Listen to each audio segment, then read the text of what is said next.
টানা এক সপ্তাহ কালোজিরা খেলে কি হয় জানেন? জানলে আজকেই খাওয়া শুরু করবেন। কালোজিরা শুধু ছোট ছোট কালো দানা নয়, এর মধ্যে রয়েছে বিস্ময়কর শক্তি। প্রাচীনকাল থেকে কালোজিরা মানবদেহের বিভিন্ন রোগের প্রতিষেধক ও প্রতিরোধক।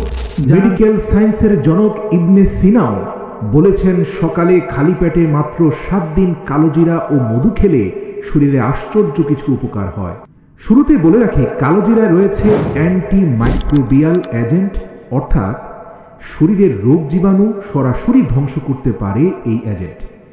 এই উপাদানের জন্য শরীরে সহজে সংক্রমণ রোগ বা ছোঁয়াচে রোগ হয় না। কালোজিরা হলো অ্যান্টিবায়োটিক বা অ্যান্টিসেপটিক। আর মধুতে রয়েছে 45-এরও বেশি খাদ্যগুণ। তবে মধুতে চর্বি ও প্রোটিন কিন্তু নেই। মধুর অ্যান্টিমাইক্রোবিয়াল, অ্যান্টিব্যাকটেরিয়াল উপাদান দেহকে যে কোনো সংক্রমণ থেকে রক্ষা করে, এমনকি রোগ প্রতিরোধ ক্ষমতা কয়েক গুণ বাড়িয়ে দেয়।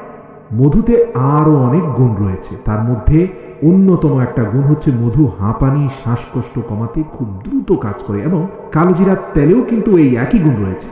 ঠান্ডাজনিত যে কোনো অসুখ খুব দ্রুত সারিয়ে তুলতে পারে। যদি শরীরে কোনো ব্যথা থাকে তাহলে আপনাকে সকালে এই মিশ্রণ সেবন করার পাশাপাশি রাতে শরীরের ব্যথা স্থানে কালোজিরার তেল মালিশ করতে হবে। মনে রাখবেন, তেল খাওয়ার চেয়েও মালিশ করার জন্য শ্রেষ্ঠ, আর সরাসরি কালোজিরাটা খাওয়ার জন্য শ্রেষ্ঠ। কালোজিরা তেল আপনার শরীরের জয়েন্টের ব্যথা এবং যে কোনো ধরনের বাতের ব্যথা স্থানে মালিশ করলে খুব দ্রুত উপশম পাওয়া যায়। এবং তার পাশাপাশি যারা কালোজিরা চিবিয়ে খেতে পারেন না, তারা অন্তত যদি আধা চামচ পরিমাণ তেলও খান, তাতেও কিন্তু আপনি যথেষ্ট উপকার পাবেন। বিশেষ করে আপনার বুকে জমে থাকা কফ থেকে মুক্তি পাবেন, শ্বাসকষ্ট কমে যাবে, কাশি থাকলে কাশিও ভালো হয়ে যাবে।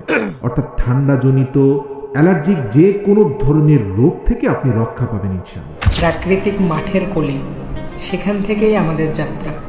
হাতের ছোঁয়ায় তোলা খাঁটি কালোজিরা, যার প্রতিটি দানা প্রকৃতির আসল শক্তির গল্প বলে। তারপর আধুনিক প্রযুক্তির সঠিক যত্নে প্রতিটি দানা প্রসেস হয় নিখুঁত মানে, আর শেষ পর্যন্ত পৌঁছে যায় আপনার হাতে বিশুদ্ধ, নিরাপদ আর আসল স্বাদের কালোজিরা। প্রকৃতির শক্তি এখন আপনার ঘরে।